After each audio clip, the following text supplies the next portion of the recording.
Est-ce vraiment un signe du Seigneur annonçant un grand changement? Il se trouvait sur le mont des Oliviers, près de Jérusalem, du côté est.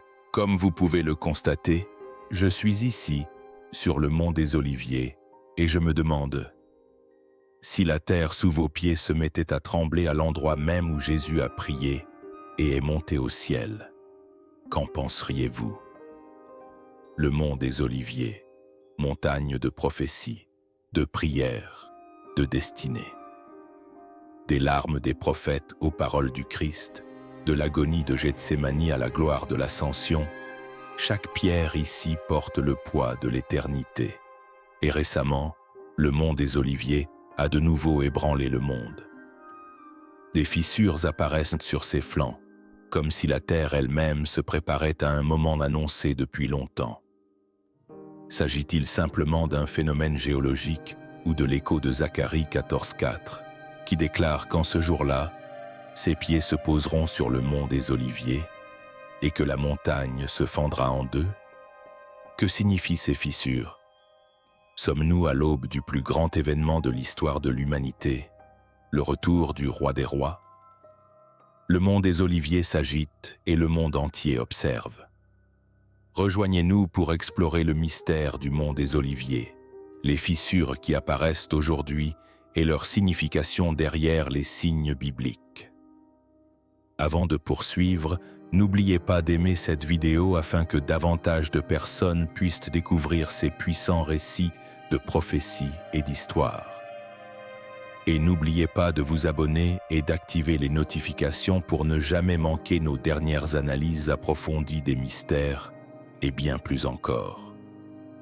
Pour comprendre pourquoi les fissures du mont des Oliviers ont ébranlé le monde, il nous faut revenir à la Bible elle-même et explorer le rôle particulier du mont des Oliviers dans l'histoire du salut. Le mont des Oliviers n'est pas simplement une crête à l'est de Jérusalem. C'est la montagne de la prophétie, de la prière et du destin. Tout au long de la Bible, le mont des Oliviers se dresse comme un témoin silencieux de certains des moments les plus décisifs du plan de rédemption de Dieu. C'est ici que le roi David s'enfuit pieds nus, pleurant en échappant à son fils Absalom, 2 Samuel 15:30. Le mont des Oliviers devint un lieu de larmes et d'épreuves. C'est là que le prophète Zacharie eut une vision. En ce jour-là, ses pieds se poseront sur le mont des Oliviers, à l'est de Jérusalem, et le mont des Oliviers se fendra en deux. Zacharie 14:4, une prophétie du retour du Seigneur, gravée dans les pierres mêmes de cette montagne.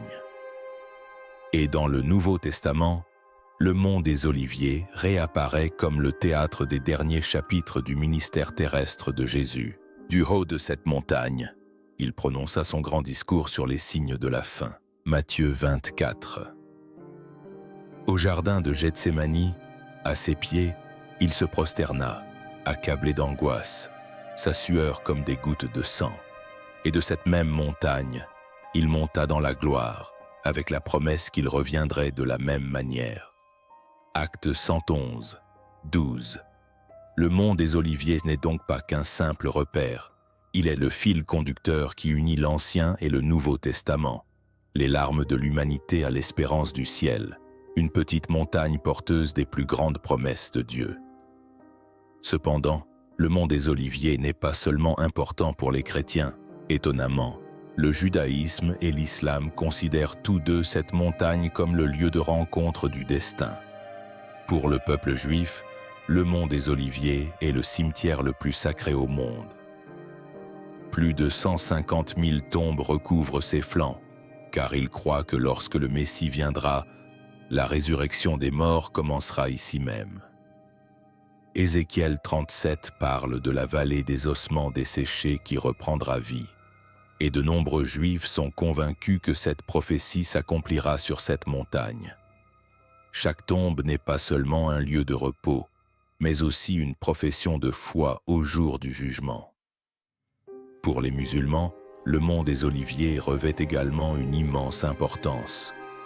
La tradition islamique enseigne qu'au jour du jugement, l'humanité sera rassemblée ici pour faire face à son destin éternel, récompense ou châtiment. Le mont des Oliviers devient ainsi un symbole de la justice ultime, le lieu où chaque âme sera jugée. Et pour les chrétiens, le mont des Oliviers est indissociable de la vie et de la mission de Jésus. C'est ici qu'il prononça son grand discours sur la fin des temps, rapporté dans Matthieu 24. Au pied de cette montagne, dans le jardin de Gethsémani, il pria avec angoisse, sa sueur ruisselant comme des gouttes de sang. Et de cette même montagne, il monta au ciel, porteur de la promesse angélique qu'il reviendrait de la même manière. Acts 1112. 3 religions, 3 visions de l'avenir, convergent pourtant vers une seule montagne. Le mont des Oliviers se dresse, carrefour de l'espoir, du jugement et de la promesse. Une simple crête de pierre qui porte pourtant le poids des plus grandes espérances de l'humanité. Et face au mont des Oliviers se trouve un autre symbole lourd de prophétie. La porte dorée, scellée depuis des siècles, elle aussi en mouvement.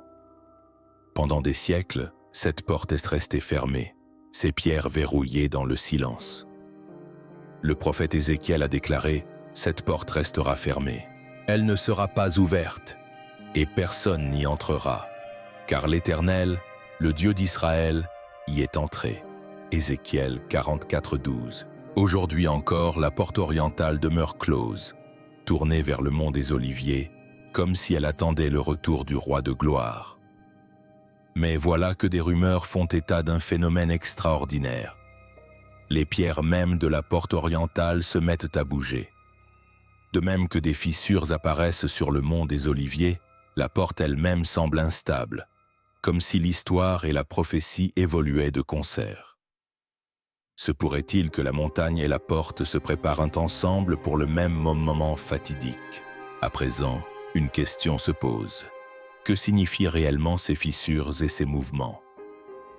Avant d'entrer dans le vif du sujet, n'oubliez pas de liker, partager et vous abonner à la chaîne pour ne rien manquer des prochains contenus passionnants. Pour y répondre, il nous faut considérer non seulement les prophéties, mais aussi les sciences de la Terre elle-même. Ces dernières années, les géologues ont confirmé l'existence d'une importante faille située directement sous le mont des Oliviers. Cette faille fait partie du système de la vallée du Grand Rift, qui s'étend du Liban jusqu'à la mer Rouge. Des scientifiques sont avertis que Jérusalem est mûre depuis longtemps pour un séisme important. Certains suggèrent même que le mont des Oliviers pourrait être l'épicentre d'un futur séisme. De fait, des fissures sont déjà apparues sur ses flancs. Des ingénieurs israéliens s'inquiètent des mouvements de terrain et avertissent que la montagne est instable par endroits.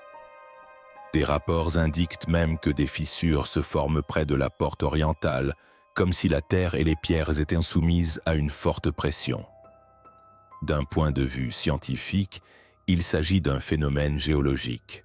Plaques tectoniques, frottements, accumulation de contraintes, la Terre se préparant à libérer son énergie. Mais d'un point de vue prophétique, c'est quelque chose de bien plus important. Zacharie 14:4 a prédit que le mont des Oliviers se fendrait en deux au retour du Seigneur. Se pourrait-il que ce que les scientifiques décrivent comme une tension sismique soit en réalité l'alignement de la Terre sur le plan éternel de Dieu? Et la Bible ne s'arrête pas là. Apocalypse 16:18 décrit un événement futur. Il y eut un grand tremblement de terre, tel qu'il n'y en avait jamais eu depuis que l'homme est sur la terre. Un tremblement de terre si puissant et si grand. Les secousses de la terre ne sont pas le fruit du hasard. Cela fait partie du déroulement des temps de la fin. Les fissures du mont des Oliviers pourraient préfigurer le séisme ultime qui ébranlera le ciel et la terre. Hébreux 12:26-27 nous rappelle, encore une fois, « J'ébranlerai non seulement la terre, mais aussi les cieux, afin que ce qui ne peut être ébranlé subsiste. » La science nous dit que le sol est instable, l'Écriture nous dit que le monde lui-même sera ébranlé, jusqu'à ce que seul le royaume de Dieu demeure inébranlable. C'est là que science et prophétie se rejoignent. La science annonce un tremblement de terre. La prophétie annonce la venue du roi. Et peut-être les deux sont-elles vraies. Les fissures du mont des Oliviers ne sont pas de simples fractures dans la pierre. Elles nous rappellent que le sol sous nos pieds n'est pas aussi stable qu'on le croit. Elles sont des avertissements. L'histoire se dirige vers son point culminant. Et ce sont des murmures. Les promesses de Dieu sont sur le point de s'accomplir.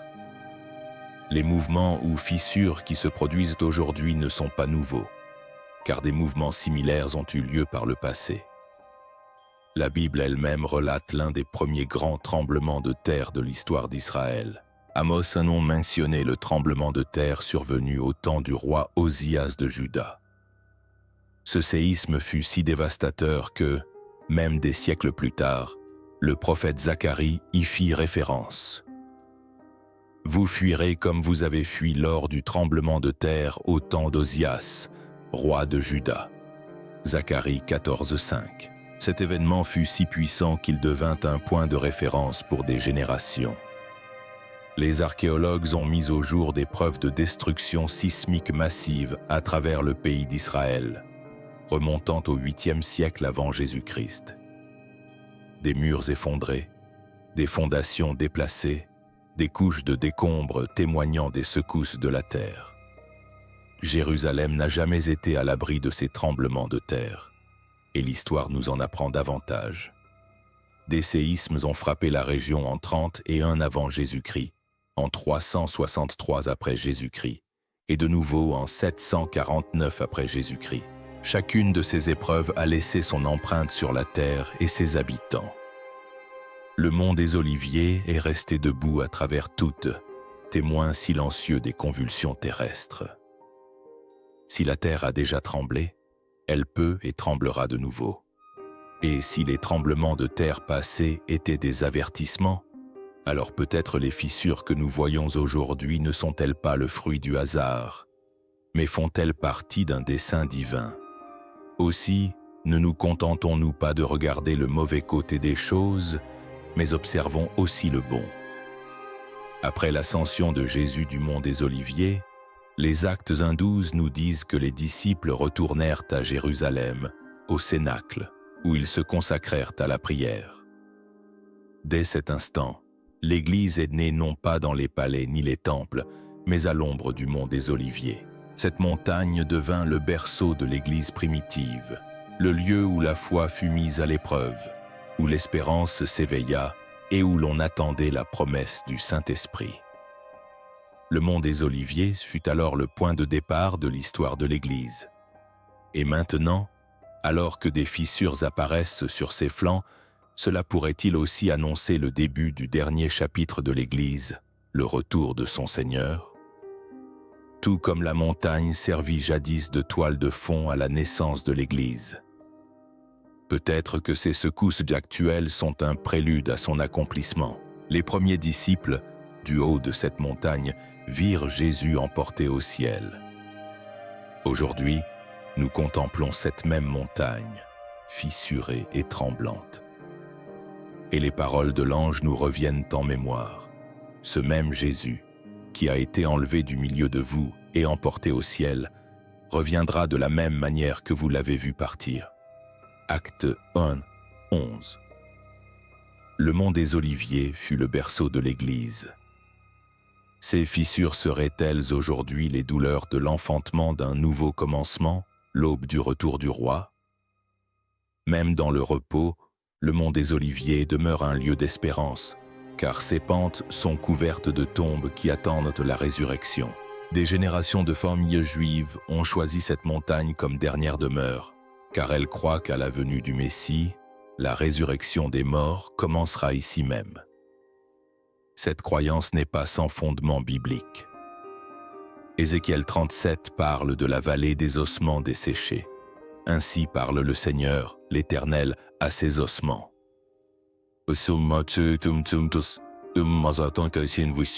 Je vais faire entrer en vous un souffle de vie, et vous vivrez. Pour le peuple juif, le mont des Oliviers, c'est la vallée de l'espoir.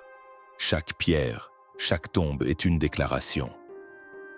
Nous attendons le retour de la vie. Imaginez la scène, une montagne couverte de tombeaux, orientée directement vers la porte Est. Lorsque le roi de gloire entrera à Jérusalem, ceux qui reposent ici croient qu'ils se lèveront pour l'accueillir. Le cimetière lui-même devient une prophétie gravée dans le paysage. Mais voici le mystère. La même montagne qui abrite les tombes du passé se fissure aujourd'hui. Se pourrait-il que les fractures que nous observons aujourd'hui ne soient pas seulement d'ordre géologique, mais aussi prophétiques? Les secousses du mont des Oliviers seraient-elles la manière dont la terre se prépare à la plus grande résurrection que le monde ait jamais connue? L'Apocalypse 2012 déclare « Et je vis les morts, les grands et les petits, qui se tenaient devant le trône.